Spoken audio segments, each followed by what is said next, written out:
आपने ये वीडियो देख ली होगी, but the plot of the video is कि एक बंदा जो एकदम से WWE से गायब हो जाता है और 2017 में एकदम से चैम्पियन बन जाता है। खुद उनके एम्प्लॉयज़ कन्फ्यूजन में हो जाते हैं।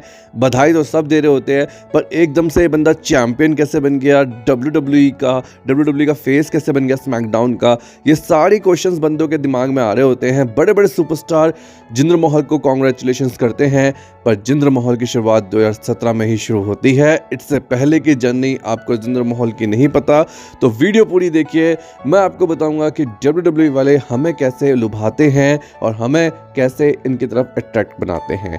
तो स्टार्ट करते हैं अपना video, जिंद्र Mahal the rise and the downfall. वैसे राइज एंड डाउनफॉल नहीं कह सकते, इसे स्मार्ट स्ट्रेटजी कह सकते हैं।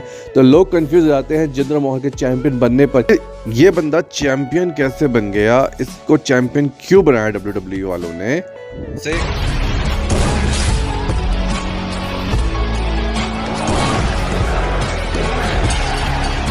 जिंद्र महल ने काफ़ी सारी स्टोरी लाइन में काम कर रखा है। इवन वो NXT में भी भिड़ चुके हैं सेथ रॉलिन्स से NXT चैंपियनशिप के लिए, और इनके अपने टीम देखी होगी 3MB, जिसमें Drew McIntyre, Heath Slater and खुद जिंद्र महल भी होते हैं। एंड ये फैक्शन भी बहुत लाइन पर टिकता नहीं है, WWE इनको रिलीज कर देती है। दो बंदों को WWE रिलीज कर देती है, जिंद्र महल एंड ड्रू मैकिंटायर। और इनको रिलीज करने के बाद एक बंदा रहता है हीथ स्लेटर, वो काम करते हैं क्योंकि उनका तो पीछे एंटरटेनिंग का काम होता है।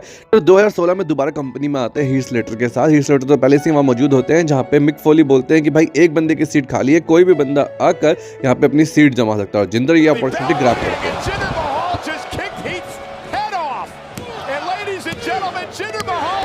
ये तो जिंद्र महल का ठीक रहता है, बट उसके 9-8 मैचेस जिंद्र महल नॉन स्टॉप हारते हैं, और उसके बाद वो कुछ टाइम के लिए फिर से गायब हो जाते हैं। एंड वो लौटते हैं और कहते हैं कि भाई मुझे शांति मिल गई है, मैं हिमालय और पहाड़ों में रहा, मुझे बहुत ज़्यादा शांति मिली, वहाँ का पीस और एनवायरनमेंट ने मुझे सही कर दिया है। और एक उन्होंने वर्ड दिया पीस और मंत्रा का, जो जिंद्र महल के कैरेक्टर चेंज में भी हेल्प करता है, और ये तरीका काम भी आता है WWE वालों का। जैसे जिंद्र महल इस रूप के साथ आते तो पहले डिफीट करते हैं वो जैक राइडर के साथ, जैक राइडर को हरा देते हैं, एंड उसके बाद से यहाँ पे अपॉर्चुनिटी मिलनी शुरू हो जाती है।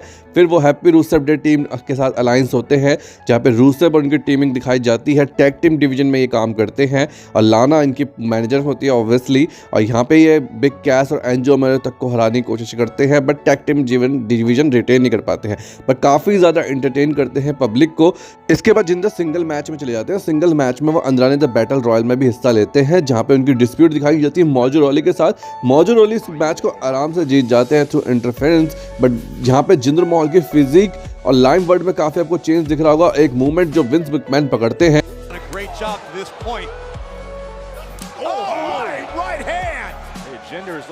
तो जो ये राइट हैंड देते हैं, इससे विंस मैकमैन को एक चीज समझ में आ जाती है कि यार इस बंदे में पोटेंशियल तो है, इसका कुछ सोचा जा सकता है। तो मतलब आप समझ जाइए विंस मैकमैन की जिस पर कृपा हो गई वो क्या हो जाता है।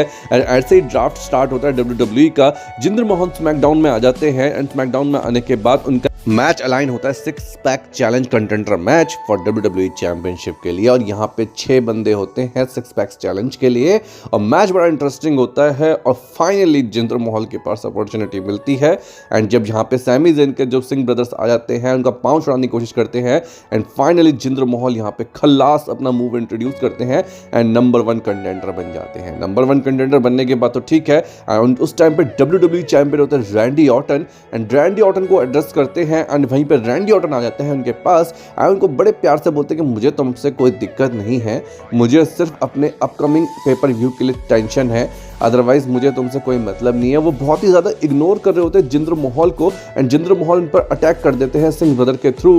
पे बैक में मैच होना होता है ब्रे वाइट के साथ, पर जिंद्र महल तो उनकी बेल्ट लेके ही भाग जाते हैं और फोटोशूट भी करवाते हैं बैक स्टेज जाकर के, हाँ भाई मेरा पास WWE की बेल्ट आ गई है, और बढ़िया सा फोटोशूट होता है, जिसके बाद शेन मैकमैन आकर बोलते हैं कि भाई ये चीज़ गलत है, जब तुम्हारी बेल्ट ही नहीं तो तुम कैसे ऐसे फोटोशूट करा सकते हो, एंड बैंड छीन के वो रैंडी ऑर्टन को दे देते हैं। बट जब मैच इंटरफेरेंस होता है पे बैक में, वो वहाँ पे भी इंटरफेयर कर देते हैं ब्रे वाइट के मैच पर, और रैंडी ऑर्टन को जबरदस्ती वो मैच हरवा देते हैं। रैंडी ऑर्टन चलो हार जाते हैं, वो तो कोई इशू नहीं है, बट यहाँ पे रैंडी ऑर्टन के वो लाइमलाइट खींच लेते हैं पूरी की पूरी, क्योंकि यहाँ पे हर कोई देख रहा होता है कि एक बंदा आकर रैंडी ऑर्टन जैसे बंदे को डोमिनेट कर रहा है। उसके बाद एजे स्टाइल को भी वो काफ़ी ज़्यादा परेशान करते हैं और एजे स्टाइल को भी वो हरा देते हैं। अब इसके बाद जिंदर महल के पास कोई रास्ता काटा नहीं होता है, वो रैंडी ऑर्टन का एड्रेस करना शुरू कर देता है। और मुझे आज भी याद है 2017 में जब ये मैच होता है बैकलैश में रैंडी ऑर्टन वर्सेस जिंदर महल के बीच में, और काफ़ी ज़्यादा एक्साइटेड हो रहा होता हूँ उस टाइम पे मैं, और ये मैच बड़ा ही खतरनाक होता है जहाँ पे सिंग्स ब्रदर आके बीच में इन्वॉल्व कर देते हैं, क्योंकि हम इंडिया में देख रहे चीज़ें हमें अच्छी लग रही होती है कि भाई जिंदर महल जैसा बंदा रैंडी ऑर्टन से भिड़ रहा है, and finally the movement is Jinder महल अपना मूव लगाते हैं खल्लास और बन जाते हैं WWE चैंपियन। जी हाँ, WWE चैंपियन बन जाते हैं। सारे लोग वहाँ पे पागल हो जाते हैं कि भाई ये बंदे को क्या हो गया, एकदम से आया और चैंपियन बन गया स्मैकडाउन में, एंड इवन इंडिया के लोग काफ़ी ज़्यादा खुश होते हैं। बट इसको बनाने के पीछे एक ही बंदा होता है, विंस मैकमैन, क्योंकि सारी डायरेक्शन उनकी होती है। ऑब्वियसली जिंदर महल जाते हैं इंडिया भी, और इंडिया में जाकर वो सबसे मिलते हैं तो काफ़ी लोग खुश होते हैं, क्योंकि उनका एक बंदा चैंपियन बना होता है। हिंदुस्तान के हर न्यूज़पेपर में छप जाता है, यूएसए में कोई इंडिया को रिप्रेजेंट कर रहा है, और ये चीज़ बड़ी लाइमलाइट बन जाती है। उसके बाद Randy Orton money in the bank में दोबारा से अपना टाइटल के लिए रीमैच मांगते हैं, और यहाँ पे जिंदर महल फिर से रेडी है अपने टाइटल डिफीट के लिए, क्योंकि टाइटल को डिफेंस करना भी बहुत बड़ी चीज़ है। जब आप टाइटल जीतते हो तो आपको पता है आपके पीछे सारे सुपरस्टार पड़ जाते हैं, एंड फाइनली रैंडी ऑर्टन भी अपना दिमाग लगाते हैं, और रैंडी ऑर्टन भी अब जिंदर महल को एड्रेस करना शुरू कर देते हैं, क्योंकि एक इंडियन सुपरस्टार को एड्रेस करना बहुत बड़ी चीज़ होती है। WWE में इतना नहीं पूछा जाता इंडियन सुपरस्टार को, आपको ही पता होगा। बट यहाँ पे जिंदर महल फिर से खड़े उतरते हैं, क्योंकि उनके साथ दो होते हैं सिंह ब्रदर्स, एंड इस बार भी वो अपना टाइटल को बचा लेते हैं। रैंडी ऑर्टन फिर से सबसे ज़्यादा फ्रस्ट्रेटेड हो जाते हैं कि यार ये तो बहुत ज़्यादा हो रहा है, एंड वो शेन मैकमैन को बोलते हैं कि भाई मुझे इससे मैच चाहिए दोबारा, और यहाँ पे जिंदर महल बोलते हैं कि भैया मैं करूँगा पंजाबी प्रिजन मैच, और इसमें मैं अपना टाइटल को डिफेंस करूँगा। पंजाबी प्रिजन मैच ग्रेट खली इसके मेंटर थे, और ग्रेट खली ने इसको इंट्रोड्यूस किया था आज से 10 साल पहले 2007 में, और जो कि वो खुद हार गए थे। बट यहाँ पे मैच स्टार्ट होता है पंजाबी प्रिजन मैच, और ये मैच भी बड़ा खतरनाक होता है दोनों सुपरस्टार के। आप लोगों को ये दिख रहे होंगे लकड़ी के बैम्बूस जो यहाँ पे लगे हुए हैं, बट ये लकड़ी के नहीं है, इनको लकड़ी का पेंट किया हुआ है, ये लोहे के ही। तो ऑब्वियसली इन पर लगना और चढ़ने में बहुत फर्क है, अगर इसमें आप कुछ कर भी देते हो ना बहुत ज़्यादा चोट लगती है। But thanks for the great खली, यहाँ पे ऑर्टन को वो छोड़ते नहीं है, और उसके बाद वो चैंपियन बेल्ट खुद पकड़ लेते हैं जैसे वो खुद ही चैंपियन हो। कहा ऑब्वियसली उनके पास ये चैंपियनशिप नहीं थी, एंड उसके बाद नए चैलेंजर आ जाता है उनके पास, शिंसुके नाकामोरा। अब तक भी यहाँ पर कोई दिक्कत नहीं आई थी, और यहाँ पे मनी इन द बैंक जीते हुए थे बैरन कॉर्बिन, जो कैश इन कर देते हैं। और यहाँ पे लग रहा होता है हमें कि भाई अब तो गई बेल्ट जिंदर महल के हाथ से, सस्पेंस बनाने के तौर पर thanks for the John Cena जो बीच में इंटरप्शन डालकर ये मैच का एक रुख ही बदल देते हैं, एंड जिंदर महल फाइनली अपनी चैंपियनशिप को दोबारा से बचा लेते हैं। इस टाइम पे भी मॉडर्न डे महाराजा का राइज चल रहा होता है, बैरन कॉर्बिन जैसा बंदा भी उनके आगे पीछे घूम रहा होता है। अब अगला डिफेंस आता है शिंसुके नाकामोरा के साथ स्लैम का, जिसे वो इजीली डिफीट कर देते हैं और दोबारा से अपनी चैंपियनशिप रिटेन कर लेते हैं। देन हेल इन अ सेल पे यहाँ पर दोबारा से शिंसुके नाकामोरा दोबारा से मैच की मांग करते हैं, जिसे महल दोबारा से खुद से खल्लास लगाकर जीत लेते हैं, और थोड़ा सा सिंह ब्रदर का इंटरप्शन होता है। फिर मैच स्टार्ट होता है सर्वाइवर सीरीज में, जहाँ पे जिंदर महल चैलेंज कर देते हैं ब्रॉक लेसनर को, एंड यहाँ पे वो अपना लोहा मनवाने की कोशिश करते हैं कि भाई मैं तुझसे लड़ना चाहता हूँ। I am challenging the beast, King Brock Lesnar.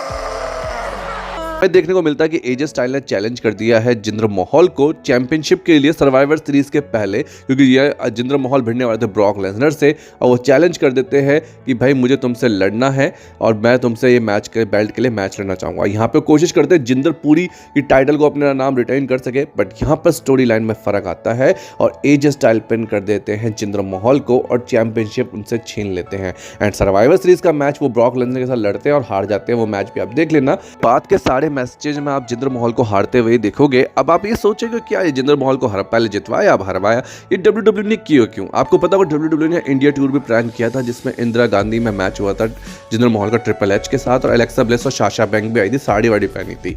तो ये प्रमोशन टेक्निक्स होती हैं। उस टाइम पर इंडिया में जिंदर महल जा जाकर सबको WWE का प्रमोशन दे रहे थे, और वो हर एक लाइन में बोलते थे कि I have subscribed 1.3 Indian peoples YouTube channel पर, क्योंकि इंडिया में जियो आ गया था और जियो के आने के बाद हर कोई WWE देखता था। इवन मैं भी खुद टीवी पे नहीं, मोबाइल में देखता था, हाइलाइट्स शॉर्ट में, और कभी कभी पूरे मैचेस भी देखता था। तो ऑब्वियसली WWE का देखने का क्रेज बन जाए तो विंस मैकमैन ने एक दिमाग में लगाया कि यार यहाँ पे पॉपुलैरिटी इंडिया में बढ़ रही है, क्योंकि हमें न्यूज़ और सेंसेक्स सब मिल जाता है। जब जियो आया था तो हर कोई इंटरनेट का यूज़ करने लग गया था, यूट्यूब चैनल लग गया था।